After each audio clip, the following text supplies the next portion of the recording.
Welcome to the Effortless Swimming podcast. My guest today is Ari Klau. Ari, welcome to the podcast. Thanks for having me.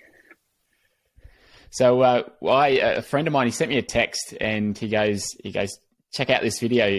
You get mentioned in it. And he sent me to one of your recent videos that you posted on YouTube that you've been working on your swimming, and you said you've been watching the Effortless Swimming videos. So that watched that, I thought, that's really cool that it's been able to help. And then I sort of did a bit of a deep dive on what you've been doing and what your story is. And I thought it'd be good to get you on the podcast just to talk about that, because it sounds as though you're going through a lot of the things that many triathletes go through with their swimming, not coming from a swimming background, but more a running background, and maybe some of the frustrations and the joys of swimming, but the up and down, the roller coaster that comes with it. So I thought that'd be a good conversation just to sort of see how that's going for you. So for those listening, what's your background and what brought you to triathlon? So I started running in high school. So it's a little over 10 years ago. Freshman year of high school, joined the cross country team and just ran all high school. Then was good enough to get on the team at the University of Virginia. So I ran Division I for 4.5 years. And just as I was starting to sort of figure things out, ran a really good 3K. Pandemic hits, and my final outdoor season is canceled. So decided to withdraw from my master's program and started a full-time software engineering job, which was remote. So ended up going out to Seattle with a friend of mine who was running pro with the Brooks Beasts, and they hooked me up with gear, and I was doing workouts with them, but I got injured pretty quick. And I think the important detail is that Seattle at this point is like October, raining every single day. So I bought a bike trainer to just cross train every day. I was just like, I need to have this close and I'm just going to grind on the bike until this injury heals up. And so I started biking, fell in love with it really quick. And I was pretty good at it off the bat. And also decided to start a YouTube channel, just sort of detailing my return back from injury and getting into biking. And somewhere along the line, Lionel and Talbot Cox found my channel and invited me out to Tucson. And I was like, okay, I'm going to go to Tucson and I'm going to swim every day and see what happens. And so I started swimming. I won't say with Lionel, because he's for all the flack he gets about being a poor swimmer, he's still relative to the average person, he's a very, very good swimmer. Yeah. So I was just hopped in there, and even though I sucked at it, I fell in love. And I fell in love with training all three disciplines, and just having multiple sessions every single day. And then, my current coach basically invited me to New Hampshire to train with him in his group, and it seemed like that was the best fit at the time. And so that's how I ended up back on this side of the country. But that's the rough outline of how I got into triathlon. So the time I went to Tucson in March, so mid-March 2021 is when I started training in the pool. Wow. Geez. So I mean, that's really impressive. We were talking earlier, so you've done one half at the moment, and only having swum for the last 8 to 9 months. Did you swim at high school or learn to swim as a kid? Like, what was your nothing? I mean, I was never on swim team. There was one stint in early on college, my freshman year of college, where I had a stress reaction in my foot. So I was in the pool for about 3.5 weeks, and it's funny to think back on what I was doing, because I would swim for a half an hour and be like, oh my God, I can't stand this. So I would literally, I think once I swam for an hour and I was like, this is going to be my long swim. And also I would just sort of go back and forth, touch turning. No structure or anything. Until I hit time. Yeah. Some laps would be hard, some laps would be easy. I'd alternate, but yeah, I didn't have a concept of a warm up and a main set and drills, or I didn't. And I was 3. I wasn't keeping track of time either, so I could not tell you how fast I was swimming. But yeah, so 3.5-ish, 4 weeks while I was out from running is really the only experience I've had in the pool. So that was like 2016. Yeah, gotcha. And then when you went to train with Lionel and you jumped in the pool, what did you start with and how did it feel when you first began swimming? What do you mean? What did I start with? Like, were you jumping in with his training sessions, or were you like just doing a few laps? Like, how'd you kick it off? Oh yeah, I mean day one. So his coach Justin Slade, great, great guy. I would sort of do the same set that Lionel was doing, but just like knock off a 25 or a 50 so that I would be able to make the interval. So I was swimming around the same like time that he was, and like Justin tried to line up the rest. But yeah, so if he was doing hundreds, I was doing 75s, that sort of thing. And honestly, day one, I don't even know if I made it, 2,500 or 3,000 yards before my calf and foot started cramping. And I tried to keep going, and Justin was just like, "You're done. You don't come back from that. So just try again tomorrow."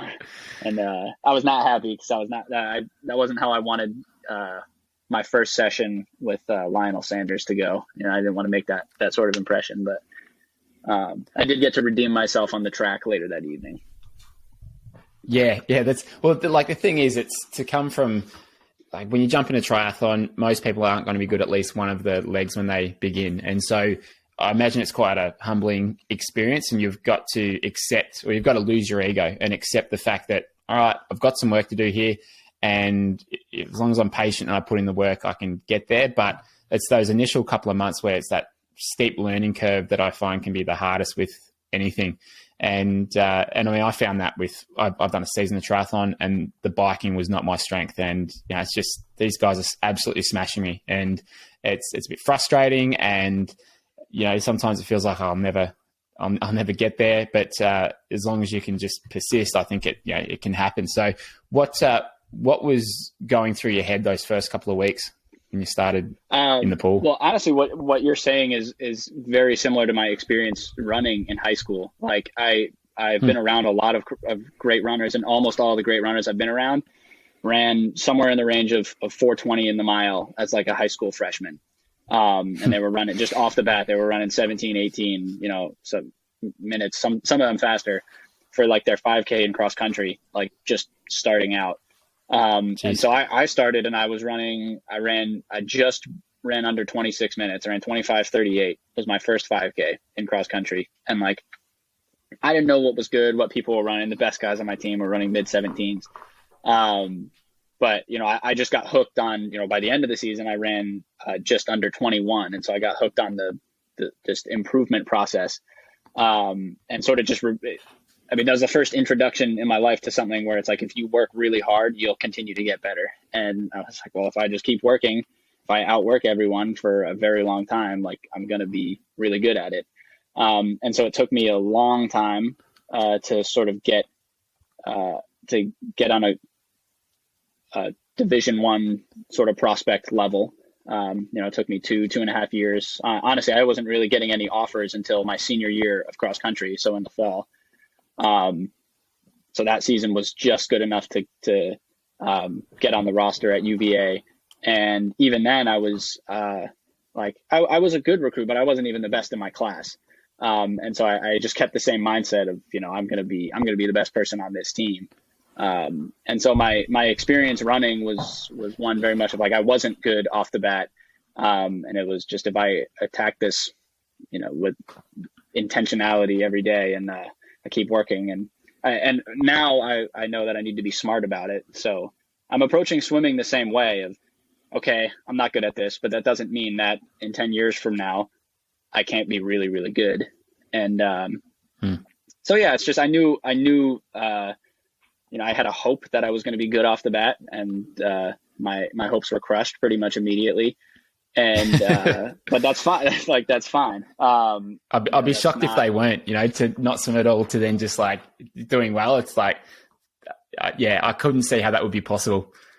It would be, yeah, I have no idea how you would just like understand how to swim properly. Like Yeah. I know there are people who just run with great form just starting out. They've never ran before and that's how they do it. But I don't know how you would do that with swimming. Like, how would you know? How would you be able to just feel that? It doesn't feel, I mean, I guess it feels natural once you know, and once you've practiced it for thousands and thousands, or, millions of strokes.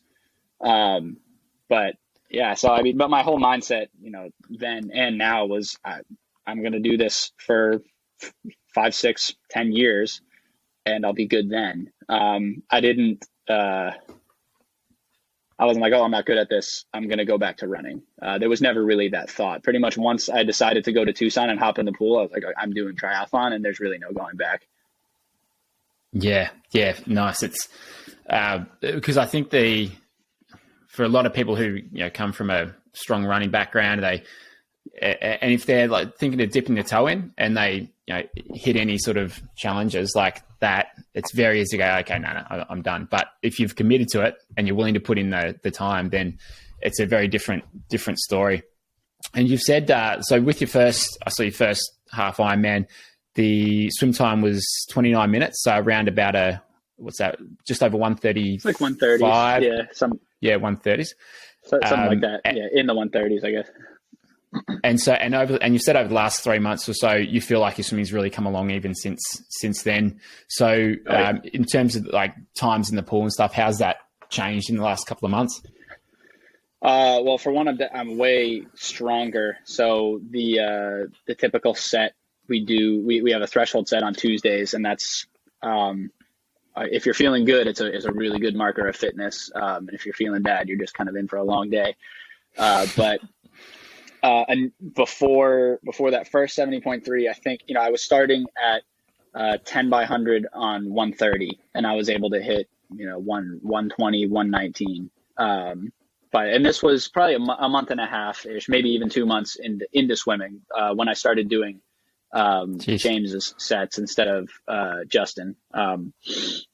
So yeah, by the time I got to New Hampshire, I think I had done 10 by 100 on 130 coming in on 115.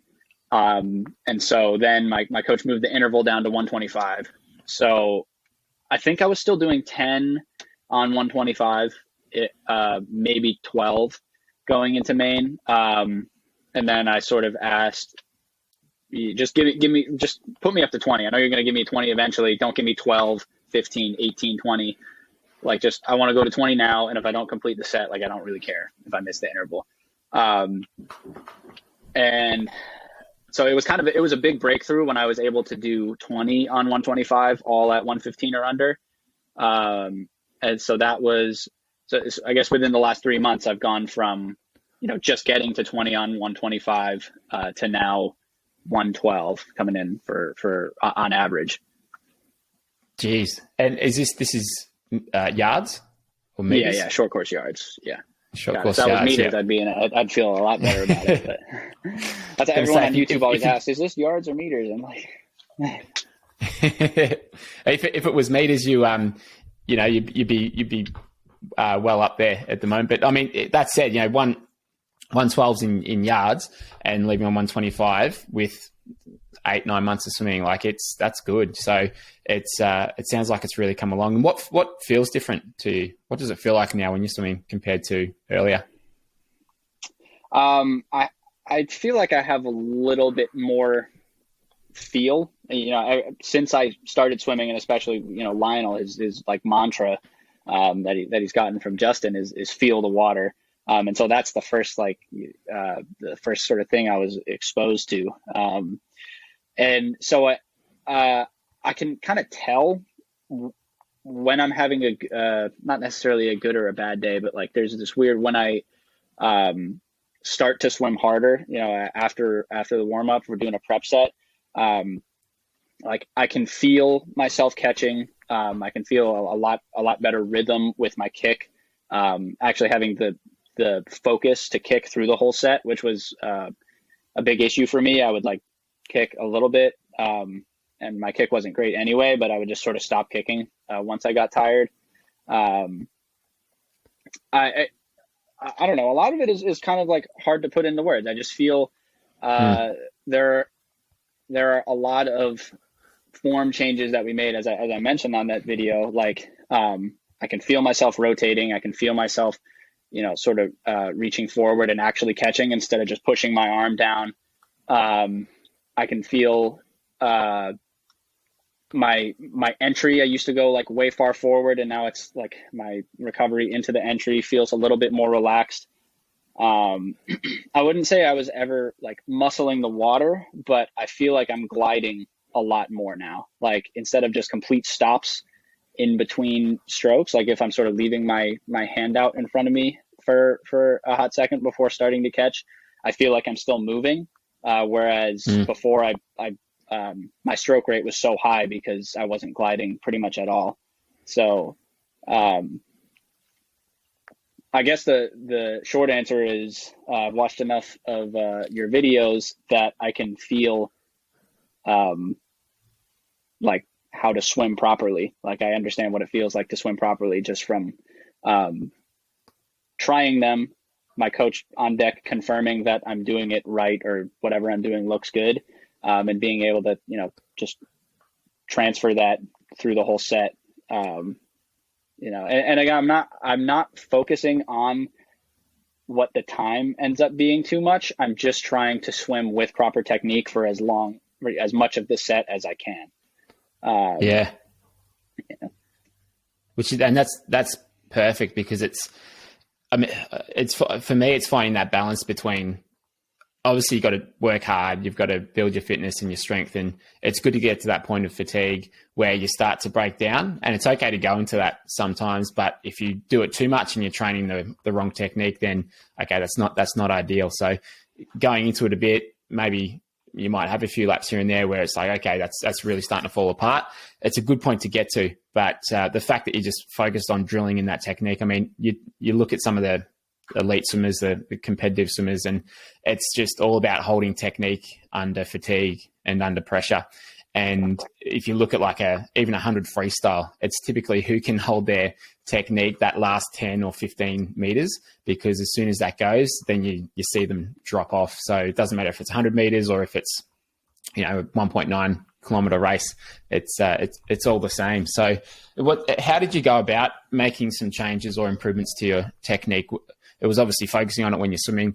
Were you doing drills? Were you doing any sort of like, I know I was speaking to Dave Tilbury Davis on a recent podcast, and Justin's name came up, and he was talking about a good like stroke rate set that he got from Justin. And it sounds like Justin's got some really good ideas on how to build that awareness and that feel for the water. Is there some things that you picked up from him? No, honestly, and I was only working with Justin for 2.5 months. He basically took the approach of you've never swam before, so just don't muscle the water, and like you just need to get some fitness under you right now. He didn't. There were a couple things that like my arm was crossing over pretty bad, and he was like, "Hey, he pointed it out and was like, try to fix that," but he wasn't like hammering me like, "Hey, you're still doing that wrong. You need to fix it." So the process of changing my technique really started when I came back to New Hampshire, and that was the whole reason I came back, is I had been told enough and I felt like I had seen enough that if I want to be the best, I need to have perfect technique. The difference for me in this sport is going to be, can I swim front pack? Because there are guys who can pretty much run and bike as well or better than I can, who are also swimming front pack. So if I want to compete, I have to swim front pack. And I truly believe that starts with having just really, really good technique. And so my coach, James, is all about that. And pretty much every day he was like, here, okay, well, to start, like, these are the things you need to work on. And every single day he would tell me, hey, you're slipping, your arm's still crossing over. Or when you get tired, your arm's still crossing over. Or, you're not really rotating at all. So, so the crossover, that was just a fix it while you're swimming, no drills, but like rotating, we do lots of just side swim and 6-kick switch, stuff like that. So there were drills, but a lot of it was just, hey, point it out, feel how to do it correctly, and just try to make the change while you're swimming. And then I sort of took it upon myself, because I've always just wanted to do more. When I was just running, I bumped my own mileage up to 110. I peaked at my biggest week was 113 miles. And I was like, well, if I want to be great at running, I got to be running 105 to 110 miles a week. So what James was having me do wasn't enough. So I would do, ankle stretches where I try to sit on my feet for basically as long as I can, so I can, reduce the drag from just having a, L-shaped ankle.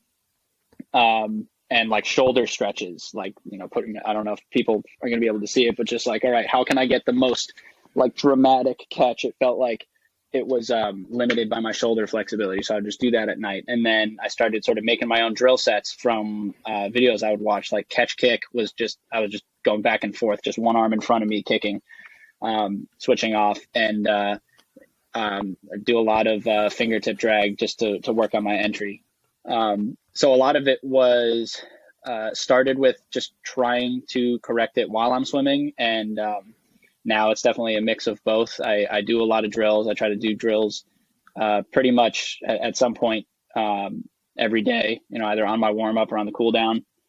But yeah, so it was a mix of, James pointing something out and just trying to fix it on the go, and learning what it feels like by doing a drill. And then that gives me a little bit more of an ability to fix it myself while I'm swimming without necessarily having someone there to tell me I'm doing it right. Yeah. And so you've got a GoPro. Were you using that as a reference for how you were swimming as well? Was there much that you sort of did with your own, looking at your stroke that way? Sometimes, yeah. So James we take a lot of footage, and he'll do video analyses for us. And honestly, it's crazy. I wish I could pull it up. Maybe I can send it to you after. But basically, what happened was it had been a while between video sessions, and this was kind of when I really started hammering like basically catch drills, because I was just like, I need to have a great catch. And so I had fixed a lot of the stuff that James was kind of having me work on, like that the arm wasn't crossing over very much unless I was getting tired. I would like lift my head up really high before I was breathing. But basically, he watched the video and he's like, "Hey, I haven't watched this, so we're just gonna analyze it live." And he was like astounded at he said my catch was too dramatic. He's like, "You don't even need to go that far," because I basically wanted to get the Sun Yang, like 90 degrees all the way, elbow just in front of my head, and then forearm completely vertical. So like I had been trying to swim like that for a while. And so I was, I guess, swimming easy and trying to really practice my catch when he was taking the video. But yeah, we do video analysis somewhat often, every few weeks or 4 to 6 weeks, something like that, to sort of pick on things to work on. But yeah, a lot of it is just like I'll do something and just sort of have James confirm, does this look good? Not that I even need to work on it or to look at it, because I sort of trust him to just tell me that it looks good, and I'm like, okay, I can feel it. I'll just keep doing that. So for something like my entry on my right arm, I'm still sort of entering too far, and it's causing some other issues later on in the stroke. So I watched a video you made about like feeling out proper entry, and you're like, a fingertip drag, that's a great drill. So I started doing it. I was like, oh, okay, now I completely understand how this feels, and basically didn't even need to look at what it looked like. And then James ended up confirming, like, okay, yeah, that looks better, and it's fixing that sort of issue you're having later on. Yeah, that's it's interesting about the catch, because I've had a couple swimmers that I've worked with where they're focused on the catch and trying to get that perfect 90-degree position. But as you were saying, like it's not as strong when you're there, and at faster speeds, particularly for the open water, like you're not you're better off having a faster rating and less of a high elbow. But the fact that you can actually get there is a good thing, because you can always reduce how much you're doing it. So it must have been pretty good to see that change after working on it. And it'd be great to see some of those, if you've got them, some of those like earlier videos, and compare them as you've improved over time. That's why I wanted to jump on a podcast first before doing like a YouTube video, just to sort of see what this process has been like for you. Yeah, no, I think there's definitely a lot of older footage out there. And it's, for some of it's like kind of painful to watch. It was honestly, I'm just now getting to the point where I don't mind watching myself swim. But for the first, I don't know, 7 months, it's been like 1 or 2 months that I've been able to watch videos of myself and say, oh, I like the way that looks. But for the first, 7 months, I would see a video and be like, man, that's what I look like. It's very hard to understand what I'm doing that ends up looking the way it does. Like, for kind of a long time, I was almost like snaking my way across the pool. I don't know if that's a common thing that you've seen, but my legs would sort of just sway back and forth, and I would like splay my legs apart, because it felt like I needed to balance myself out when I was trying to rotate. So yeah, things like that, like a super wide kick, and obviously the crossover. It was like some pretty dramatic crossover at times in my arms that just, and then the lifting my head to breathe thing. There were just a lot of little things that once I knew what it was supposed to look like, I was like, man, I can't believe that's what I look like. But again, it's still sometimes really hard to feel what is making it look like that. Yeah, gotcha. Well, it's what I found in the last couple of years as I was doing more analysis. Like when I first looked at it, I've got no idea what I'm really looking for here when I first started filming people and analyzing it. And then just the more you do it, you pick up more. And I've, similar for watching, if I've ever recorded myself, like the first video that I looked at of myself, I was like, there's no way that, that's what I look like. Because I thought I was perfect. I've swum since I was a kid and all of that. And I look at it and go, oh man, there's a lot that I can work on here.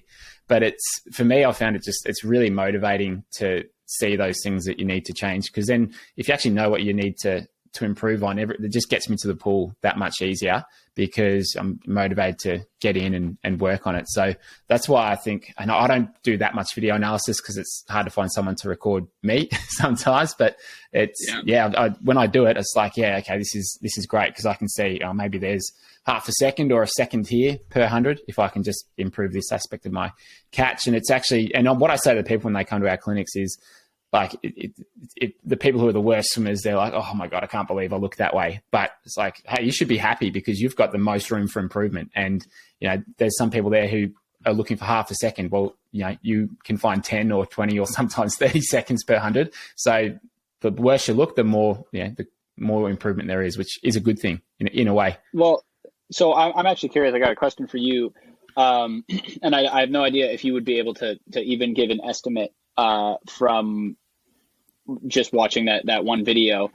But when I was swimming, these threshold sets, so 115, 116, and now I feel like I've changed a crap ton of things with my form. Everything sort of feels better, and I'm still swimming 112. We're talking four seconds 100, and I've gained some fitness, but like if I woke up with completely flawless technique, how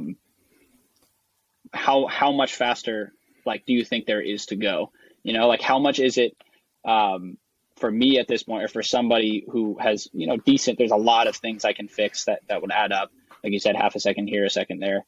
Are there 12 seconds per 100 worth of things that I can fix that have nothing to do with fitness? Or is it more like, okay, there's 4 or 5, but getting down to, say, hitting double O's and a threshold set, that's going to be mostly fitness, or 50-50? Like how would you estimate what it takes to get to swimming double O's? Yeah, gotcha. definitely a combination of both, because if you think of this, the swim speed equation, you've got your distance per stroke and then the rate at which you're taking those strokes. And so a good way to kind of boil it down is you can see how many strokes it's taking you at the moment per 25, and the rate at which you're taking them. So, sometimes you get it from your Garmin or recording it, whatever it is. And then you can look at it. And I think it's good to play around with those numbers as well. So let's say, okay, it's a 25-yard pool. You're pushing off for, call it 5 yards. And so you're swimming for 20 yards. Let's say you're taking 20 strokes. So you're moving 1 yard per stroke, just throwing numbers out there. And then let's say your stroke rate is 1 stroke a minute. One stroke a second. So you got a rating of 60 strokes a minute.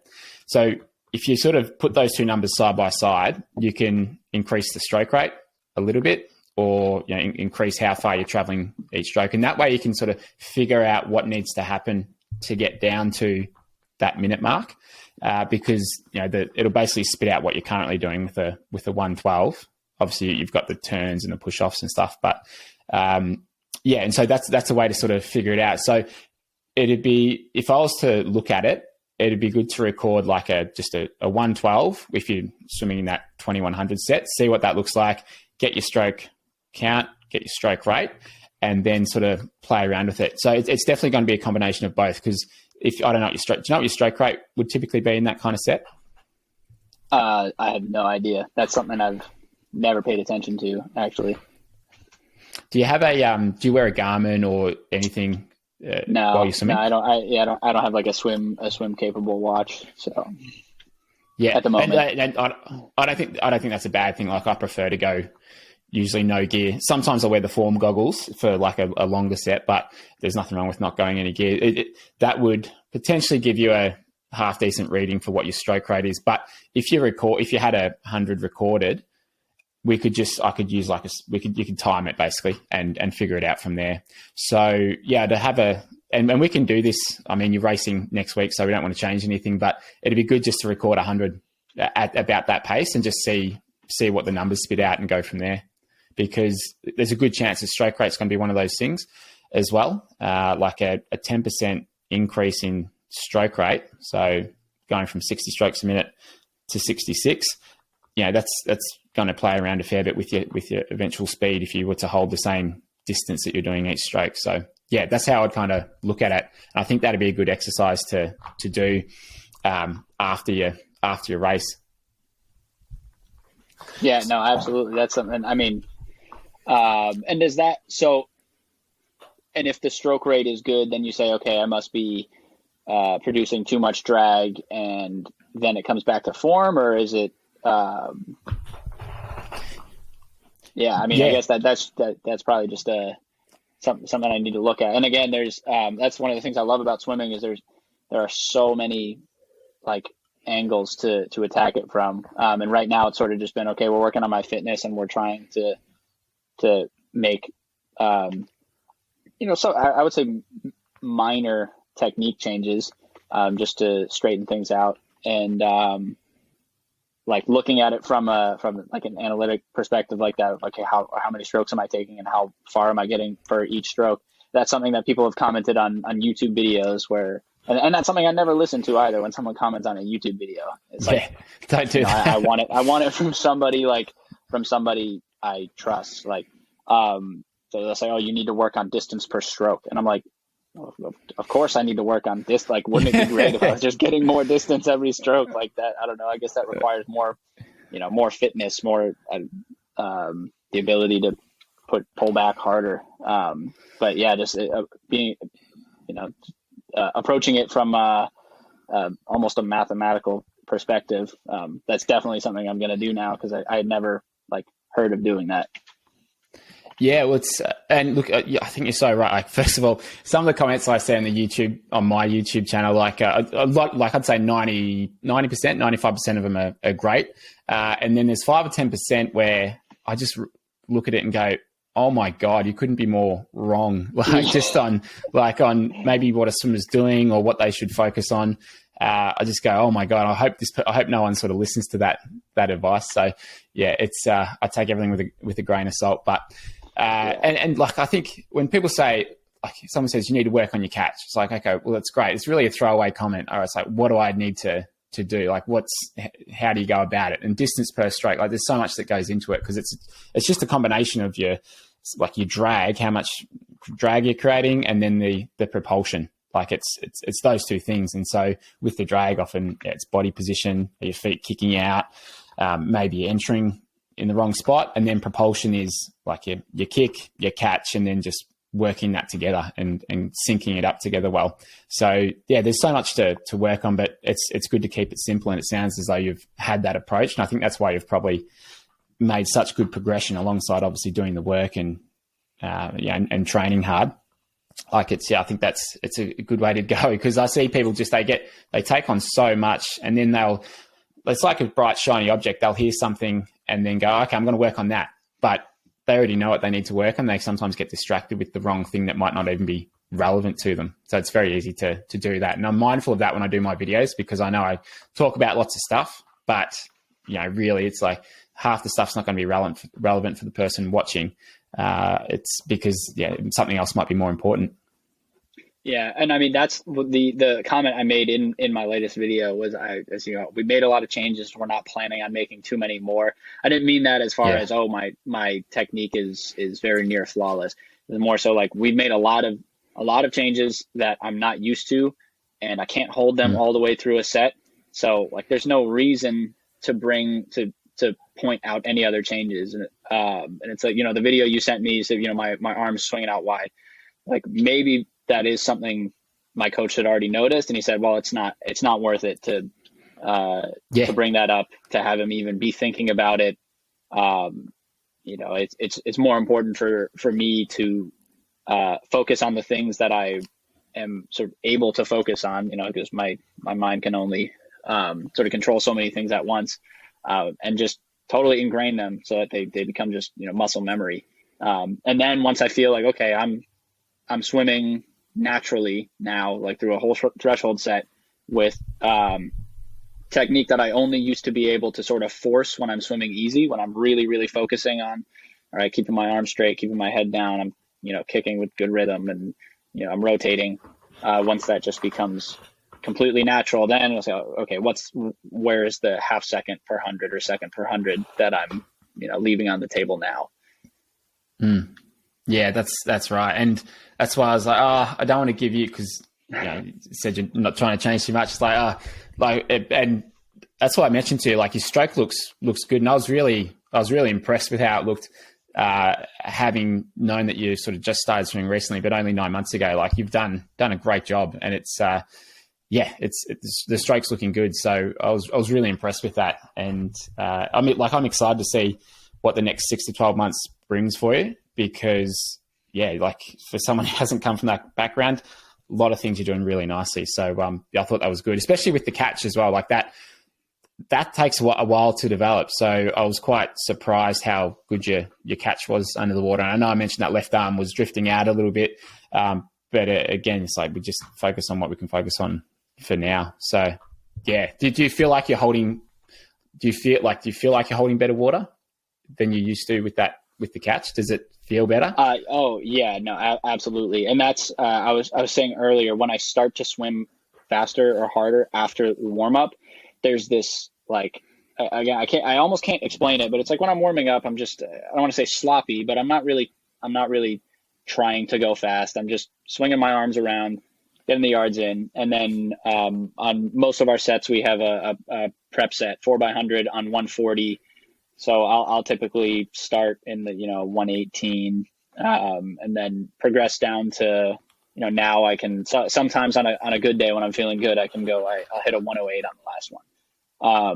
But it's like that first one, I'm probably swimming 124s, maybe around that range while I'm warming up. And then so I start going to 118. I'm like, I feel like I'm catching water, like I'm pushing water back, like purely just backwards. It's just the way it like goes around my arm, and the way I'm actually propelling myself forward. Was that was a change I only really started to feel when I started working on my catch. So I guess hold water that's a phrase I've only heard a couple of times. It's definitely a very like swim specific term, but I guess that pretty accurately describes the feeling of, I'm catching well, I'm pushing it backwards. And I think it kind of comes down to like, I understand how to move myself forward now. I can't always do it perfectly. And I don't have the fitness to do it really hard for a really long time. But I'm really just starting to understand what it feels like. Yeah, it's good to hear. And I've heard, I think it's Brett Sutton he said he doesn't like the term feel for the water because he reckons he's seen 2 triathletes ever that have had feel for the water, but it's such a relative term. Like you're doing what you're doing now compared to what you're doing 8 months ago. Like now you've got a much better feel for the water. So it's just it depends how you interpret the term. And I like it. Like it is, you do actually feel it on your hand, on your forearm when you get a good catch. And it's the feedback I get all the time when people make a good change to their catch and pull. So I think it's important and to hold that water and keep pressure on it because a lot of times people will use that catch part as like the power phase too much. Like what you might have been doing in the beginning, you said you're pushing down a lot on the water. And so all the force is going down and maybe you're going too hard in the beginning, but it should be this gradual build up of pressure through it. So the catch, yes, you need some pressure, but you don't want to muscle it too much in the beginning. You just want to gradually sort of build it up because otherwise it's just you're moving too fast, too hard, and then you lose that pressure. So it should be this acceleration through the stroke. And that's this finessing that I think it comes with more experience and just figuring out what works. And it sounds as though it's really come along well with you. Yeah. Well, I mean, that's interesting that you said Brett said that he's only seen like 2 triathletes who can, really feel for the water. I'm not sure what that means, but I take it pretty literally in terms of the first time you get in the water and you don't have a swim background. I don't even know what was going on around me. There's so much stimulus, and I'm just trying to move myself through it. But now, probably millions of strokes later, one of the technique things that we changed was my palm would. I don't know if this was like a soft hands thing where I was too tense, but my palm would sort of start to come up, like you would if you were looking at a face, like a front-on video of me coming towards the camera, just at like head level, you'd be able to see my palm right before I start catching. And now I can. It's maybe I still sometimes do it again when I'm getting tired, and I try not to tense up, but sometimes it happens. But I can quite literally feel the water hitting my palm when I do it now, because it's something I've become like so attuned to trying not to do it, that. Yeah, when I go in and my wrist is cocked upwards a little bit, like I literally can feel the water on my palm. So I don't know if people say feel the water to mean literally, or it's some I don't know, extra awareness that you have after doing it for a decade plus, just being in the water every single day. But I think there's definitely a literal component to it that I'm starting to get. Yeah, absolutely. And I think it should be taken that way.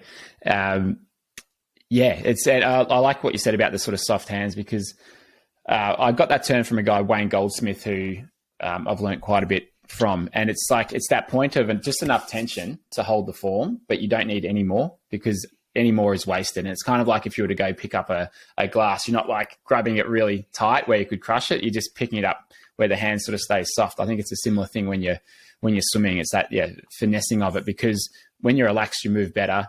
And particularly, I think through the catch and pull, you just feel it so much better when you are relaxed as well. And it's something that I see quite a bit. Like a lot of swimmers are so like they're like this and they're just trying to like, cup their hands or hold as much water as they can, but it's they burn out, they just 50, 100 meters in, you just can't hold it that much or for that long with that kind of tension through your forearms and hands. Yeah, absolutely. And I mean, there's it's your whole channel, Effortless Swimming, and everybody says, it should be smooth. And I'm getting this. It's actually really frustrating. Is I can swim faster when I'm bilaterally breathing every third stroke instead of every other when I'm breathing to one side. And I can't quite figure it out, but when I only breathe to one side when I'm swimming hard, like during a threshold set. And for one, it feels way less balanced than every third stroke where I'm switching sides. But it's sort of at the point where I'm so relaxed breathing every third stroke, and it feels like there's so much more symmetry, and I feel the water better. Where I'm not literally swimming faster, but it's like the effort it takes me to swim 115 breathing bilaterally versus swimming 115 breathing to one side is like almost the same, even though I'm getting 150% of the breaths, which is still for me in these early stages is so huge, because my breath control and CO2 resistance is it has been sort of an issue, more so than fatigue. Is just like I can't breathe, and that becomes one of the biggest issues. But I don't know if it's because I'm just more relaxed breathing to both sides, and or if it's a symmetry thing. I don't know. Have you ever seen that? But I'm swimming. This morning I swam 112 in the third 100 of that prep set, and then I swam 112 in the fourth one, swimming way harder, breathing to one side. Gotcha. So just I mean, if you can sustain every three, then go every three if it's easier. And have you done much open water swimming, like practice lately? Not lately. Not since it's been over a month. It's just been way too cold. Our last open water swim, it was like 55 degrees in the water, and everybody was like, please, like let us out, coach. Yeah. But we were swimming every week. Yeah, gotcha. And were you more comfortable breathing every three in the open water or every two? Oh yeah. Every three. I always feel more comfortable breathing every three. Cool. Yeah, but it's just not enough. It just feels like not enough oxygen almost. I can't swim hard doing that. It just builds up too quickly. Yeah, gotcha. Because what may eventually happen is over the next couple of months, 6 to 12 months, you might be able to hold your same distance per stroke and increase your rating. So the arms are going over a bit quicker, which means it's going to be breathing every three. It might be enough air for you because it's going to be less of a gap between taking a breath. So that might be like the optimum goal in the long run. But I think it can be good to practice, and there's no hard and fast rules for what you need to do. Like you could do, and actually what I will sometimes do, and I swim in a 50-meter pool, but I'll do like breathing every two off the wall for the first like 4 or 6 strokes, and then go to every three, and then into the wall I'll breathe like every two for the last 5 meters just to get a bit more air in, because it's the turns that normally tire you out, and especially coming off the wall. It's when you need a bit more air in. So it could be worth doing like, 2, and then 3s all the way down. And you might breathe a 2 into the wall. Actually, so you get some air coming into it. Yeah, that's really interesting you bring that up, because that's one kind of big thing. Like I don't ever swim with a pole buoy.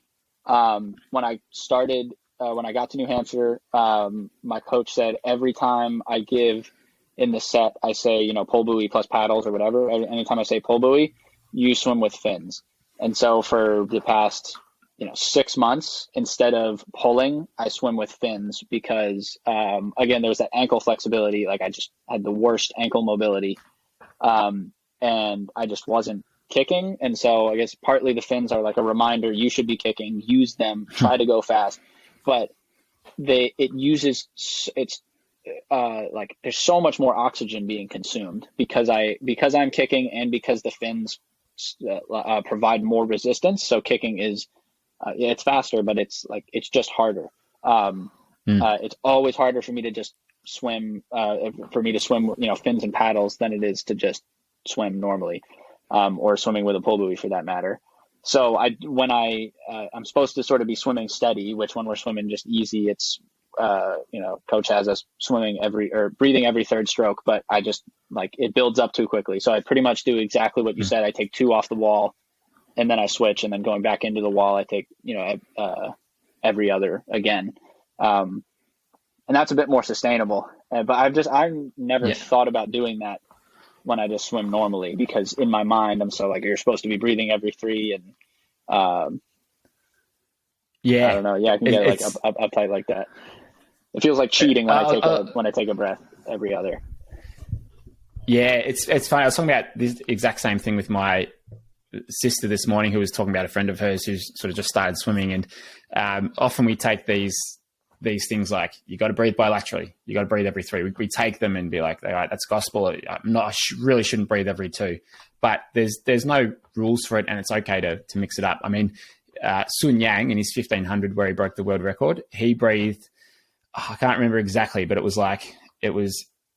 off the wall. I think he went like left, right, left. So he breathed like every stroke.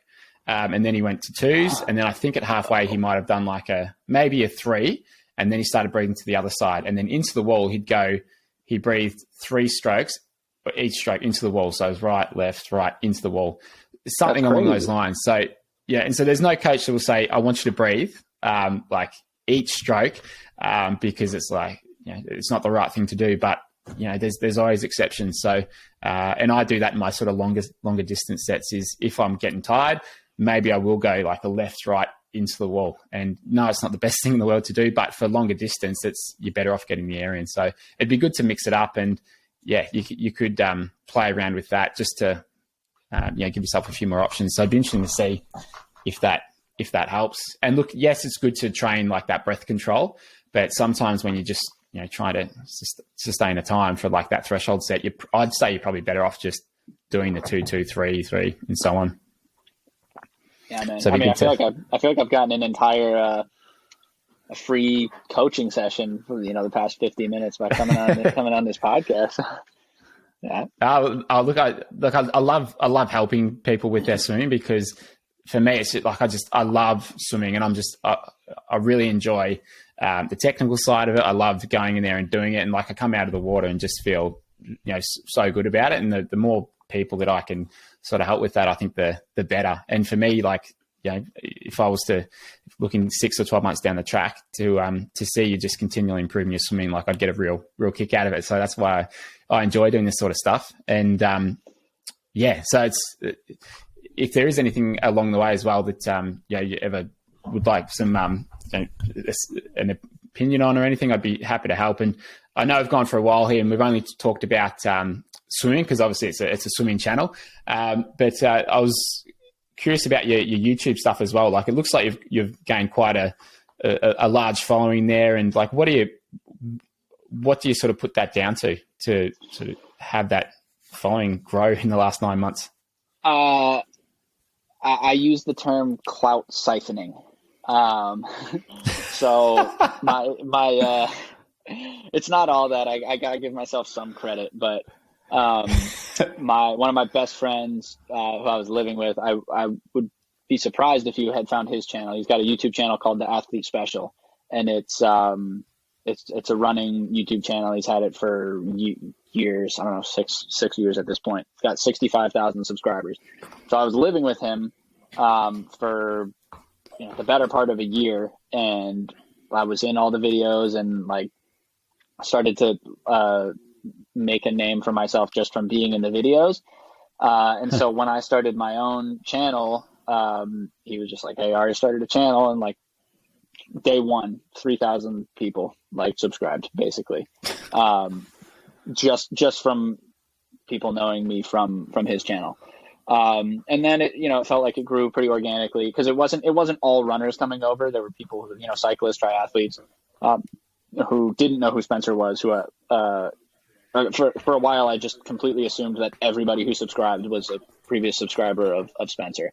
And there's people I've met along the way that they were like, I have no idea who that is. I discovered you a long time ago. And then going to Tucson and like being in videos with Lionel and having Lionel in my videos literally doubled the subscribers, just because of like the amount of exposure that he has. So those were like two big jumps. I would imagine accounted for at least half of the subscribers, maybe more, that I have, just in terms of exposure that people like. That's where I was discovered. So I definitely had a lot of help, as far as like being able to have, be in a good position for people to discover me. Um, so that's, I don't know that I'm doing anything really special with the videos. I make my own music for them, which is not like Right. I don't like publicize that every video. I get a lot of comments like, "What's this song?" But I just try to make it like a it's not like a running YouTube or a triathlon YouTube. It's like a me YouTube. I talk about I love espresso.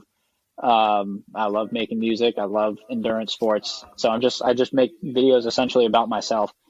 Um, and yeah, I guess I've been in a fortunate position to have a lot of eyes on me through like different people that I've trained with, basically. Yeah, yeah, it's cool. It's and I mean, you are your own like easiest topic to make videos about, aren't you? Like whatever you're interested in, you can make your video for it. So it's yeah, it's a good approach, and I think just from reading some of the comments, like I think just the openness, the willing to share like the ups and downs and all of that. That's a big factor, and I think that's why people like Lionel's videos and I like Sam Long's videos and stuff, because they're just willing to share everything.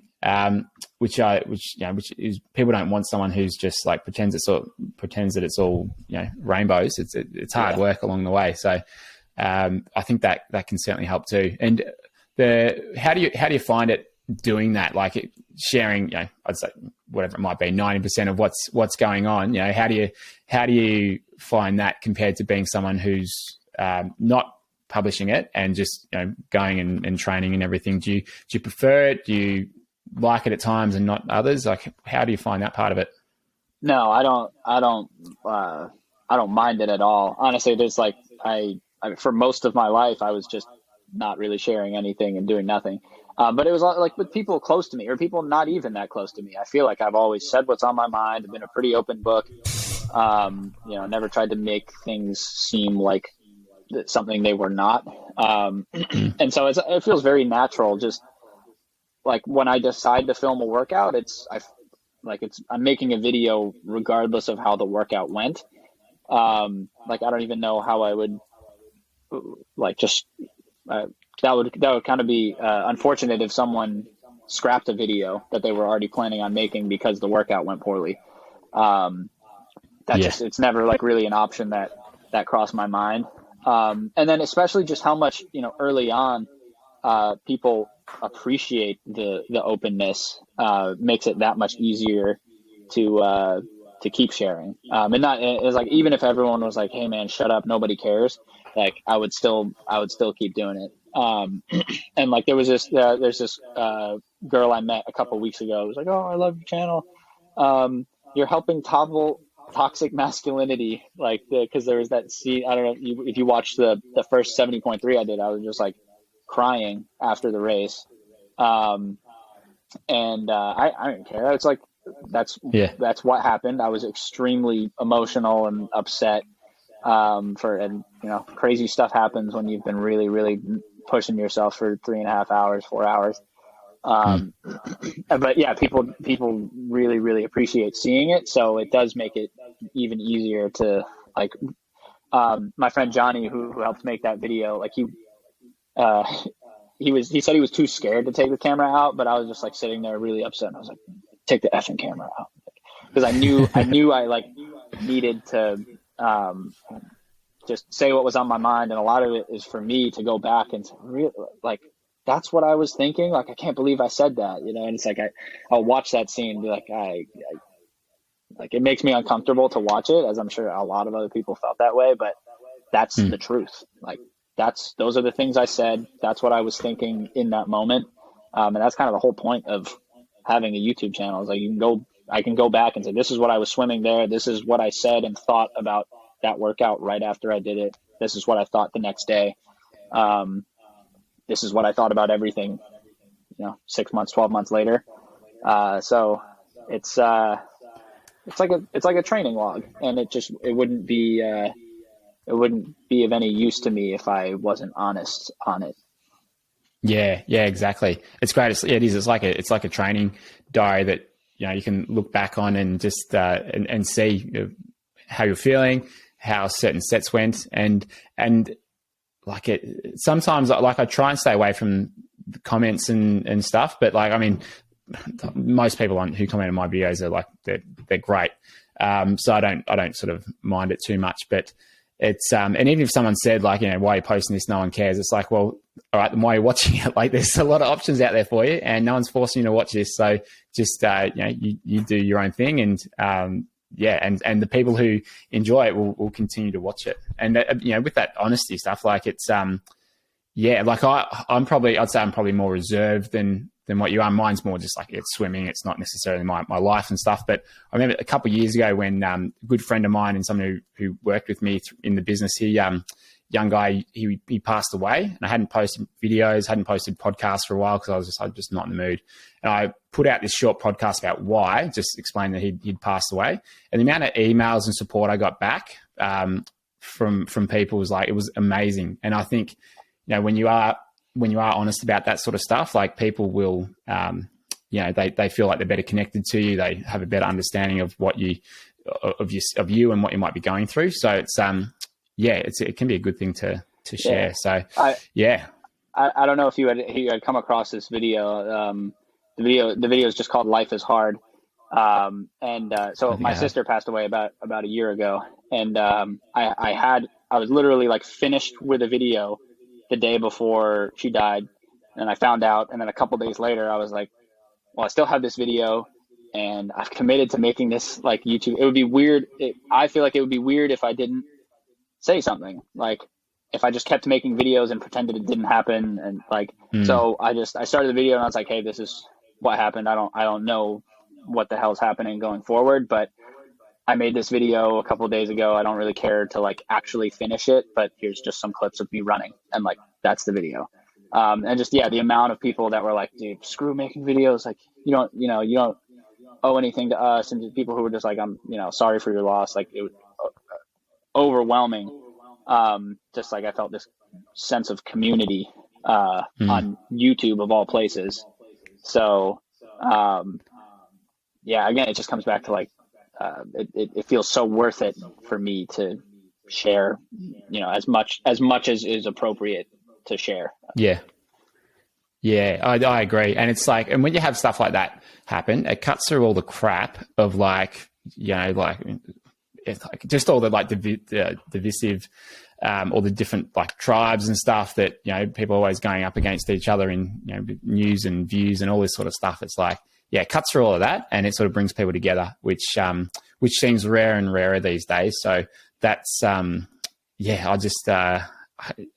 find it's nice when that happens, and you can sort of forget about all the divisiveness that's happening at the moment. So it's a small upside to those things, can bring people together. Yeah, I mean, but because of that, I decided, it gave me this whole different outlook on life. So that's why I quit my job in software and decided I wasn't quite all in. I wasn't swimming yet. I was actually swimming like twice a week, but there wasn't much structure to it. I was mostly just running and biking. So this was like pre-Tucson. But that's kind of the reason I was able to just go and start training full time. Is like, this, what most people would think is this horrible thing happened to me. And I decided to take a path that without that having happened, I would probably never have really started swimming. What did you reflect on that made you quit your job and then take up triathlon? Like what was that? Sort of thought partly there? is like, I didn't like my job very much. Not that I wasn't like, oh, I hate my job, I'm unhappy, I want a different job. It was like, I just wanted to be training. Like, that's all I ever wanted to be doing. That's all I ever wanted to do in high school and college too. But it was just like, I have to get my schoolwork done, that sort of thing. But then I sort of, it made me think, like, do I have to have this job, or is there a way forward for me where I can put all my eggs in this basket and maybe make it happen? And so I decided I was just going to do it. And I couldn't really think about, what happens if I fail is I end up right where I am now, which is in my childhood bedroom at my parents' house, which is not the worst thing, but Yeah. I just decided like that I wasn't going to wait anymore. Life is just too short. And if I'm really unhappy doing what I'm doing, I'm going to do what makes me happy. So that was really like, I just did what I wanted to do anyway, without really thinking about the consequences. Yeah. And it worked out thus far. Yeah, that's great. I mean, I started Effortless Swimming last year university. It was like a sort of project, and so I started last year university, and then probably for 5 or 6 years, like I was sort of posting a few videos, and sort of it was a slow start with the business, and I wasn't putting heaps of time into it. I was sort of coaching a squad alongside it, and but all for me, like since I was 18, I just wanted to be able to surf when it's good. I want to be able to swim. I want to like just be able to sort of do my own thing, because I don't like getting told what to do. So that was like a big motivator for me. And so like I started Effortless Swimming and had all this free time, and so I ended up surfing more than I probably should have, and didn't get a whole lot done. But then like just before we were planning to have a kid, my wife said, you better make something of this, because I'm not going to be working soon, and you need to actually do something with this business. And so that kind of gave me the kick up the arse that I needed, and then got serious about it. And I'm glad I did, because it's like it's just been so much better since then. Like we run a lot of clinics. I don't know if I had just started the podcast then, but like all this stuff came together, and it's like I'm so thankful that she lit that fire up my ass, and that it's something that I enjoy doing as well. So still able to surf, I still get to swim, and I get to coach as well. And it's just like, yeah, it's a good combination for me. And, I remember being in my last year of uni, and when I don't know if it was either like some of the people in the class, or it was like the teacher of the class sort of told them what I was doing. And I could tell they're like, oh, okay, like that's a great business idea.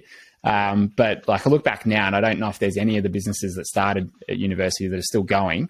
And yeah, like I'm just glad I didn't sort of listen to what their thoughts were on it. So it's just like, it's a good motivator to when people don't think that you can do it, and when people, Yeah, man. I mean, I don't know if you've read The Alchemist. I mean, it's one of my favorite books that I just sort of go back to every now and then. But there's a great quote that I'm not going to quote it correctly, but it essentially says, commit to following your dream, and the universe will conspire to help you along the way. And I mean, it's just that, I mean, there's no like evidence to back it up. If you take a crazy risk, it's going to work out. It seems what it's implying, but somehow it happens that way in a lot of cases. It's just like I quit my job, and then all of a sudden Lionel Sanders, is like, come train with that's me. Right. Like what are the odds? Just sort of like really you can't like kickstart a triathlon / YouTube career any better way than that. Like literally nobody in the world. Right. So just, man. Yeah, that's awesome. When I look back at all that, like it's just one thing leads to another, and you couldn't have planned it, you couldn't have predicted it, but as long as you just sort of keep on the path, things seem to work out. And I look back at some of the goals I set myself like 5, 6, 7 years ago, and like pretty much all of them have happened. And it's like, wow, okay, it ended up taking a lot longer than I thought, but it's like it's all just sort of planned out. Not exactly how I thought it was going to happen, but like the end result's there. So it's really cool when that happens. So yeah, I think that stuff is great. Well, we've been going for a while here, Ari, so I appreciate the time jumping on the podcast, and man. Looking forward to watching your journey over the next couple of years, and no doubt we'll be in touch again. Absolutely. Yeah. I'll slide into the Instagram DMs if I need more drills or some video analysis. Yeah, absolutely. Feel free to, and good luck for the race this weekend, and then enjoy a little bit of downtime after that with Christmas and a bit of off season. So appreciate you being on the podcast. I really enjoyed it. Thank you. Yeah, no, thanks for having me on. And this has been awesome. It's great. It's crazy to just have the best swimming channel on YouTube. Just discover me yesterday, and I'm on the pod the next day. It's Yeah, It's one of awesome. those one of those things crazy. coming together. It's that's awesome. Well, I appreciate Ari, and we'll talk soon.